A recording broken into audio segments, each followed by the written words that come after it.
Olá, e na saleta de leitura de hoje trago uma sugestão para aqueles que gostam de ler sobre literatura, que gostam de tentar entender melhor os textos que leram. Então eu trago o livro Para Amar Graciliano, da autoria do professor Ivan Marques, professor de literatura brasileira da USP, uma edição da Faro Editorial. Aqui nós lemos o seguinte: como descobrir e apreciar os aspectos inovadores de sua obra. Na contracapa, nós lemos o seguinte: como apreciar os aspectos mais importantes da literatura de um grande escritor. A obra de Graciliano Ramos é elogiada por muitos aspectos: a profundidade psicológica, a construção rigorosa das personagens, o uso de técnicas próprias do romance moderno, a abordagem de temas como a incomunicabilidade, a angústia e a loucura, além de leituras críticas da sociedade brasileira e da condição humana. Esses traços, fartamente encontrados em seus livros, lhe conferem destaque entre os autores mais importantes da nossa literatura. Mas como observar isso? Ivan Marques desdobra e analisa as principais marcas literárias de Graciliano, mostrando, a partir de fragmentos extraídos de diversas obras, como elas estão presentes no texto do autor, para que você, leitor, possa compreender melhor a arte de sua escrita. A leitura dos romances se tornará, assim, uma experiência mais intensa e profunda para você amar ainda mais Graciliano. E essa contracapa termina com uma frase da autoria do próprio Graciliano, que é a seguinte: a palavra não foi feita para enfeitar, brilhar como ouro falso. A palavra foi feita para dizer. Aqui no corpo do livro são analisados basicamente 3 romances, que são Vidas Secas, São Bernardo e Angústia. Desses 3, o meu preferido é Vidas Secas. E como, ao começar a ler esse livro, eu recém tinha relido Vidas Secas e feito diversas anotações à margem do texto, eu me deliciei com os capítulos a esse livro destinados. Claro que os capítulos sobre Angústia e sobre São Bernardo são muito bons, fazem uma análise perfeita, mas aqueles que, digamos assim, caíram direto no âmago do meu gosto foram os dedicados a Vidas Secas. O primeiro deles é o 3º capítulo, que diz assim, como título: Visão geral da obra, ficção e confissão, Caetés, São Bernardo, Angústia e Vidas Secas, o percurso literário de Graciliano, relações entre ficção e autobiografia. O segundo, esse é uma espécie de introdução, né, para a gente entender a escrita do autor. O segundo que me chamou bastante atenção é Vidas Secas, romance desmontável? Livro feito de pedaços, a unidade da estrutura fragmentada, a renovação da literatura sobre a seca. Em determinado momento, diz o autor: é difícil definir o gênero de Vidas Secas. Trata-se mesmo de um romance? Ou, por causa de sua estrutura fragmentada, deveria ser lido como uma coletânea de contos? A questão ocupou os críticos na época do aparecimento do livro e se tornou indissociável da referência às condições precárias da sua escrita e à publicação isolada dos capítulos na imprensa. Isso deve-se ao fato de Graciliano ter dito que o primeiro digamos assim, capítulo do livro que ele escreveu, foi o capítulo Baleia, que não é o inicial, está mais para o meio do livro, e que ele teria escrito como um texto acabado em si mesmo, com início, meio e fim.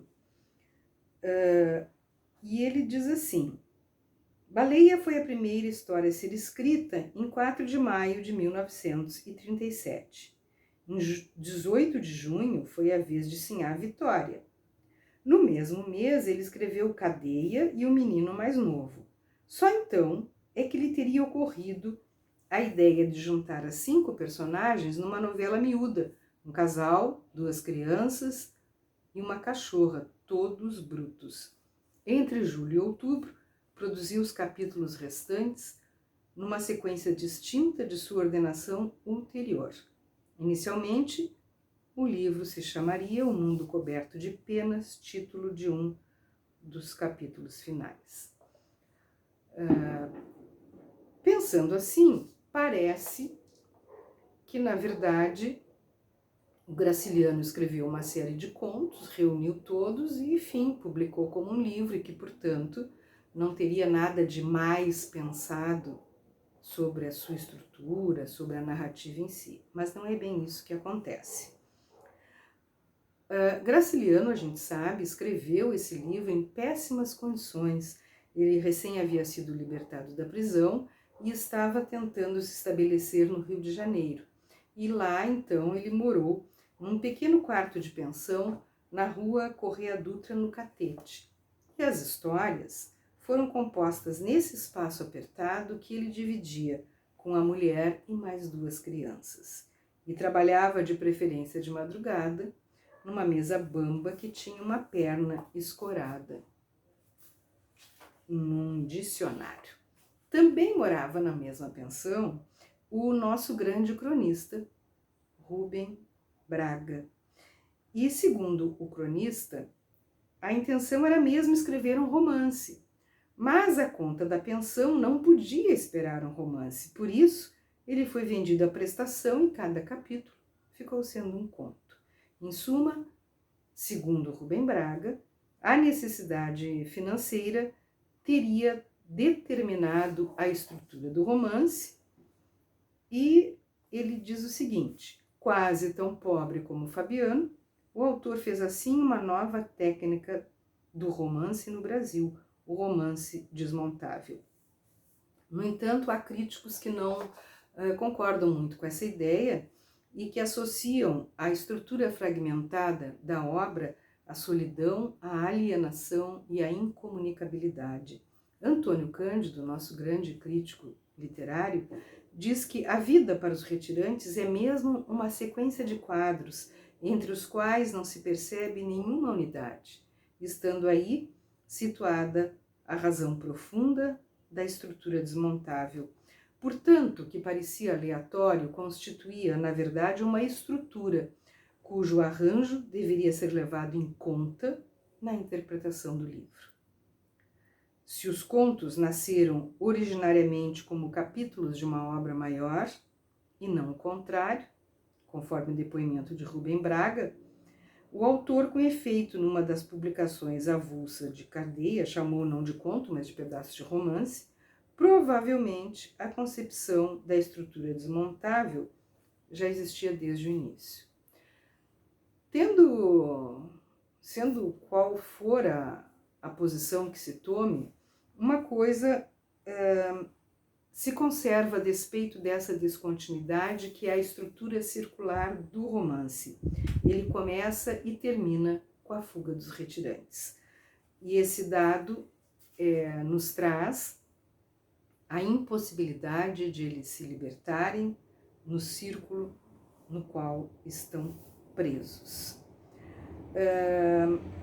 Também afirma o autor do livro que na narrativa sobre os retirantes o ciclo da seca é o que menos importa, porque não seria da seca que o sertanejo estaria fugindo. Pela migração, ele procura escapar da fome e do mandonismo do latifúndio. Trata-se, portanto, de um problema social. A luta contra a natureza não está em primeiro plano.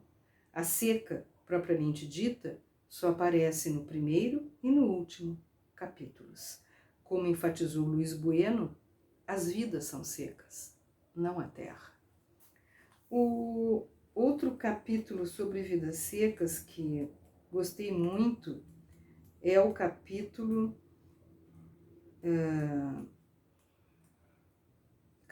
10, Violência e Ressentimento, Análise Psicológica em Vidas Secas, o embate entre Fabiano e o Soldado Amarelo. Esse Soldado Amarelo que aparece 2 vezes, em 2 diferentes capítulos, e que é o opressor do Fabiano, é o contrário do Fabiano, e diz o seguinte: Fabiano é um herói problemático que se devora por dentro, roendo mágoas e humilhações.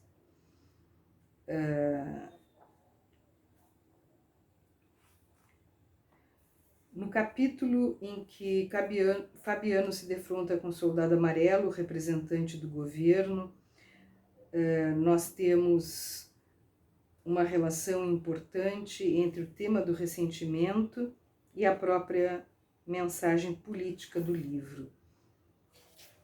São 2 os encontros, o primeiro ocorre na cidade, território do soldado, e o segundo na Caatinga, domínio de Fabiano. E uma coisa que chama muita atenção é que no capítulo em que o encontro se dá na Caatinga, que é o domínio do Fabiano, onde o Soldado Amarelo está perdido e que, portanto, daria a chance ao Fabiano de não ajudá-lo e de certa forma, fazer com o soldado, mesmo que o soldado havia feito com ele, mesmo ali, o Fabiano não consegue perceber de que naquele momento ele é quem detém o poder e ele se submete e humildemente ensina ao Soldado Amarelo o caminho para sair da Caatinga. Temos também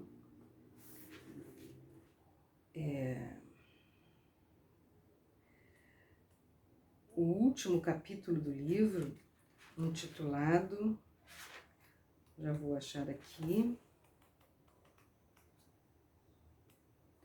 Realismo Crítico, Desfazendo Ilusões, Vidas Secas e a Reflexão sobre os Impasses da Sociedade Brasileira.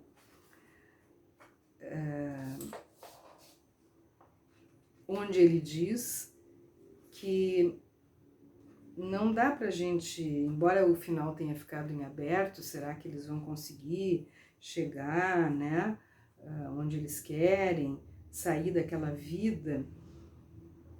Ele diz o seguinte: para além do conteúdo aparente ou da ideologia do autor, é preciso examinar a forma do romance.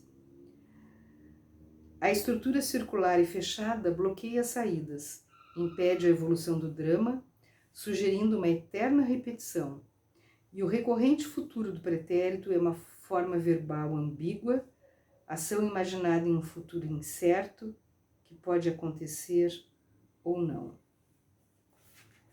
Portanto, para este autor, o final da narrativa não é otimista. Ele diz assim: ao contrário do que apontam as interpretações otimistas, o que o final inconcluso do romance indica não é a superação dos obstáculos sonhada por Sinhá Vitória, mas o cativeiro e a multiplicação de soldados amarelos que, no encerramento do capítulo Festa, ocorrem no pensamento de Fabiano.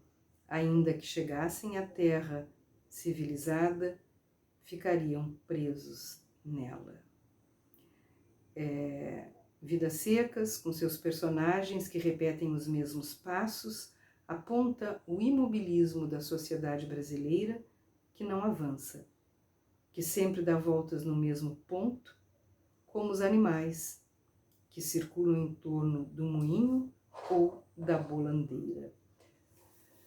É um livro de exame da obra do Graciliano Ramos, sensacional.